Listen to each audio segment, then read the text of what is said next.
This is just a tutorial on how the new Risk Manager works. So this is what it will be called, Risk Manager.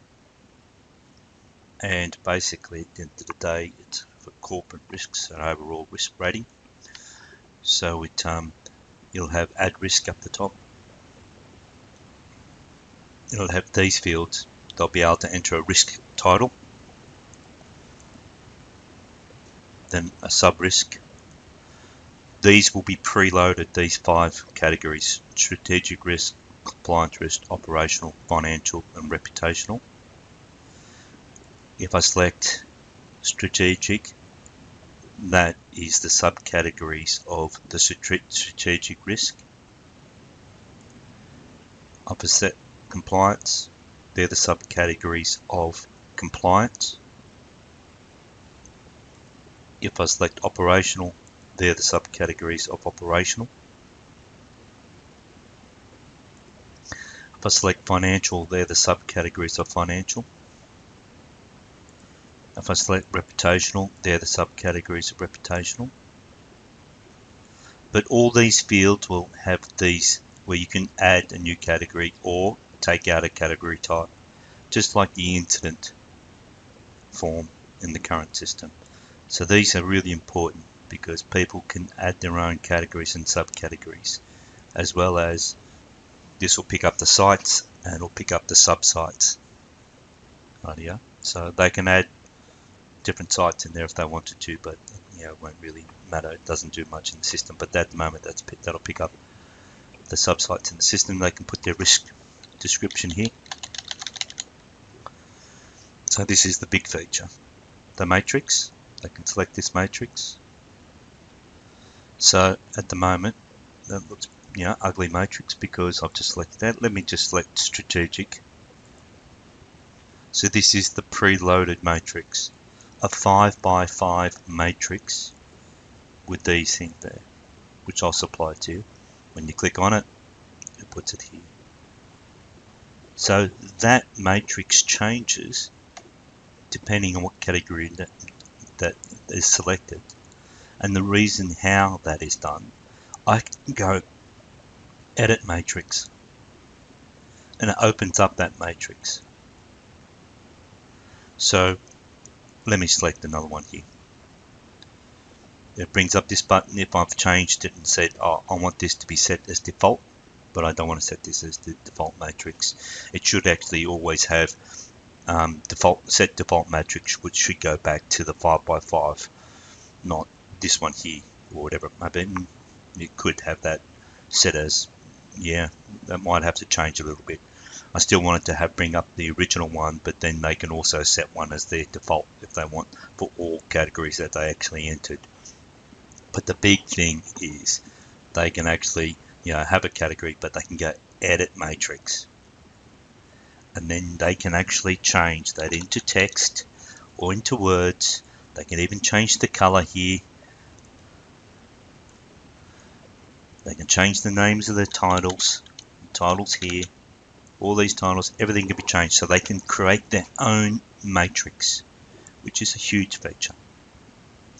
I do want the ability to add a row and a column.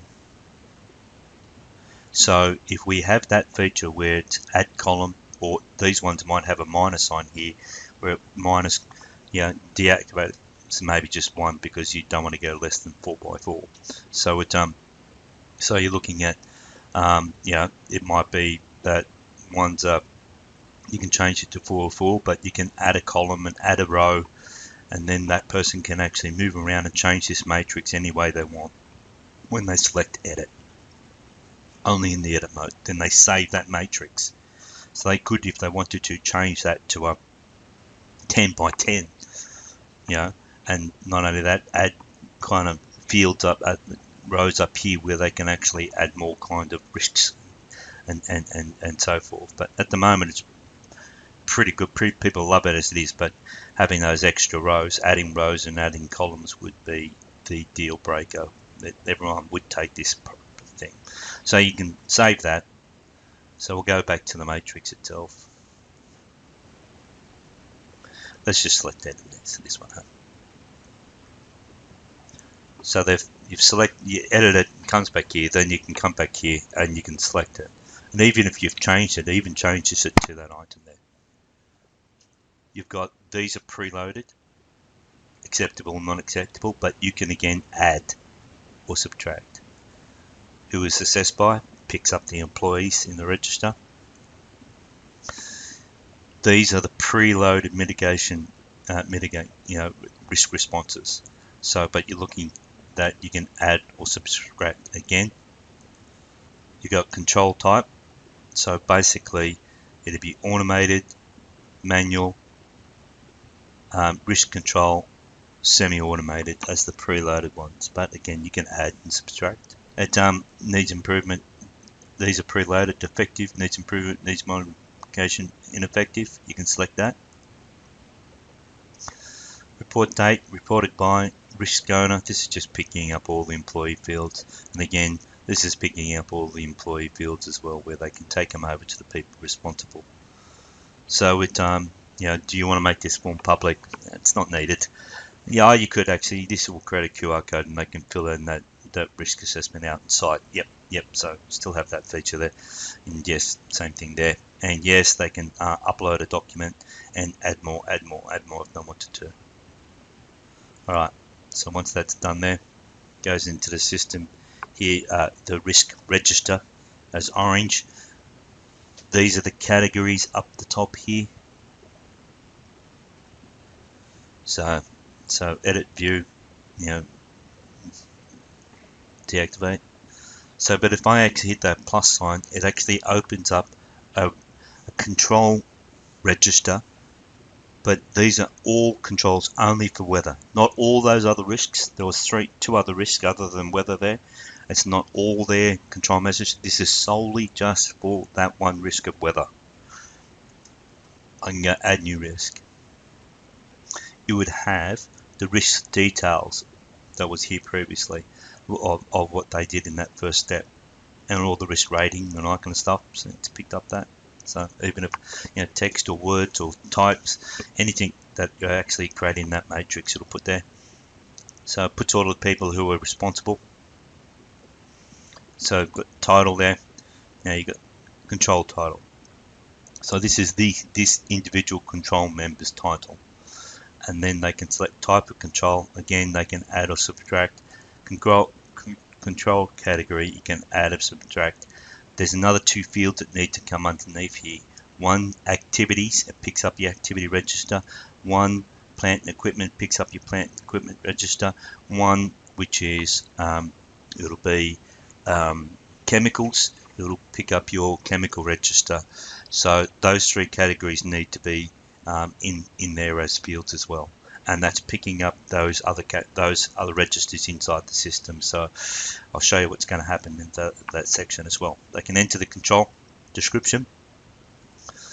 You've got effective rating, is it effective or not? These are the ones that are preloaded. Again, they can add to it.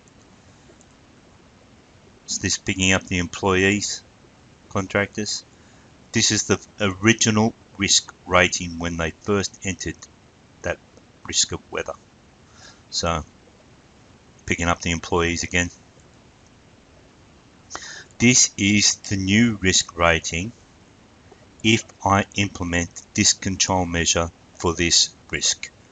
So if I select that, it'll bring up the same matrix. So basically, they can't edit it here. They can only edit it at the back of the start. This one here you're looking at, now I can select medium. So if my original risk was high, and then I enter this control measure, it might be medium. Now you've got three different ratings, and the reason being is that you have the original risk, which would be high or critical, and then you're looking at, once you actually implement a control measure, it might be just high, but then you might implement another control measure. So you've now got two control measures. Because you've got two control measures, the overall risk rating might be medium. So you might have 5 control measures, all individual control measures. they all might be rated medium individually, but altogether it creates a very low risk when they're all these control measures are implemented together. So there's 3 processes there. So you're looking at, again, they can set employees' responsibilities, add notes, upload documents, have a date, and then you've got the actions, just like the bottom of the incident or bottom of the hazard control measure kind of page. So you've got that there where you can actually do that. So you can go through there and basically do that. Might even be a good idea that if we put the hierarchy of controls here, in just slot that hierarchy of controls. Well, they got controls. Hierarchy controls would be up here. Put it up here. I'll draw it up, and then they do all this. That'd be best. Yep. And then you select save, cancel, whatever. Anyway, it goes back into that individual register here. I can go view, prints it all out, kind of thing, so forth. So of that page, I can generate that as a PDF or an Excel spreadsheet. So it, but if I go back to, so these are all the control measures for that individual item. If I come back to Risk Manager and I go, now I select View here, it's got all the information from all the sites. It should have all the other stuff that risk control, everything it should have here. But so the control. Yeah, I know. Wait a minute. If I select View, yeah, that's where the descriptions are. Yeah, okay. So they can print that out, but generate PDF, print it out into a nice document. If they've opened that field, it opens the fields. We should have them there anyway. So it yep, okay. So, and they can export it into an Excel spreadsheet. Okay, so that is the Risk Manager. I will draw it up so you can actually get that, but you understand how the concept works.